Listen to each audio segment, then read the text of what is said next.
महामानव गौतम बुद्ध और उनके मानवतावादी व वैज्ञानिक धम्म में आपका बहुत बहुत स्वागत है। राजनीतिक और सैनिक शक्ति सामाजिक व्यवस्था पर ही निर्भर करती है। एक समय भगवान बुद्ध राजगृह में गिद्धकूट पर्वत पर ठहरे थे। उस समय मगधराज वैदेही पुत्र अजातशत्रु बज्जियों पर आक्रमण करना चाहता था। उसने अपने मन में कहा, चाहे वे कितने भी शक्तिशाली क्यों ना हो, मैं उन बज्जियों का समूल नाश कर दूंगा।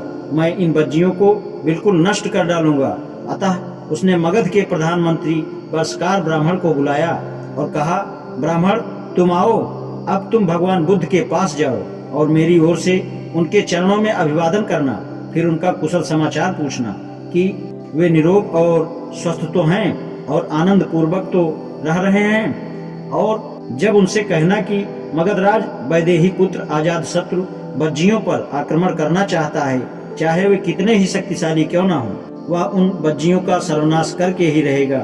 ऐसा कहने पर तथागत जो कुछ भी कहें उसे ध्यान पूर्वक सुनना और आकर मुझे बताना, क्योंकि बुद्धों का कथन कभी असत्य नहीं होता।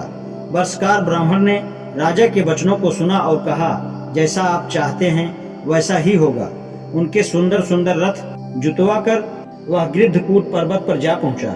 वहां पहुंचकर बर्षकार ब्राह्मण ने तथागत को अभिवादन किया, उनका कुशल समाचार पूछा और राजा की आज्ञा के अनुसार मगधराज का संदेश तथागत को दिया। उस समय आनंद महाथेर तथागत के पीछे खड़े थे। तथागत ने आनंद को संबोधित किया, आनंद, क्या तुमने सुना है कि बज्जीगण प्रायः अपनी सार्वजनिक बैठकें करते रहते हैं? आनंद महाथेर ने उत्तर दिया, हाँ भगवान, मैंने ऐसा सुना है। तथागत ने आगे कहा, आनंद, जब तक बज्जीगण अपनी सार्वजनिक बैठकें करते रहेंगे तब तक उनका पतन नहीं होगा, बल्कि समृद्धि ही होगी। आनंद, जब तक बज्जीगण मिलजुल कर व्यापक स्तर और समय पर सार्वजनिक बैठकें करते रहेंगे तब तक उनका पतन नहीं होगा, बल्कि समृद्धि ही होगी। आनंद, जब तक वे पूर्व स्थापित नियमों के स्थान पर कुछ नया नहीं बनाएंगे, प्राचीन समय से चली आई बज्जियों की प्रथा के अनुसार कार्य करते रहेंगे, जब तक वे अपने ज्येष्ठ बज्जियों का आदर सत्कार करते रहेंगे, उनकी आवश्यकताएं पूरी करते रहेंगे और उनकी बातों को महत्व देना अपना कर्तव्य समझते रहेंगे, जब तक वे अपने बज्जीगण की किसी बज्जी लड़की या स्त्री को बलपूर्वक या अपहरण करके अपने ही पास नहीं रोकेंगे, जब तक बज्जीगण अपने धर्म का आदर और पालन करते रहेंगे, आनंद, तब तक बज्जियों की वृद्धि ही होती रहेगी।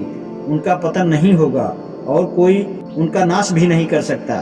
संक्षेप में भगवान बुद्ध ने कहा कि जब तक बज्जीगण प्रजातंत्र में विश्वास करते हैं और प्रजातंत्रात्मक ढंग से कार्य करते हैं, तब तक उनके गणराज्य को कोई खतरा नहीं है। तब तथागत ने बर्षकार को इस प्रकार संबोधित करते हुए कहा, हे ब्राह्मण, जब एक बार मैं वैशाली में ठहरा हुआ था तब मैंने बज्जियों को ये कल्याणकारी बातें सिखाई थी।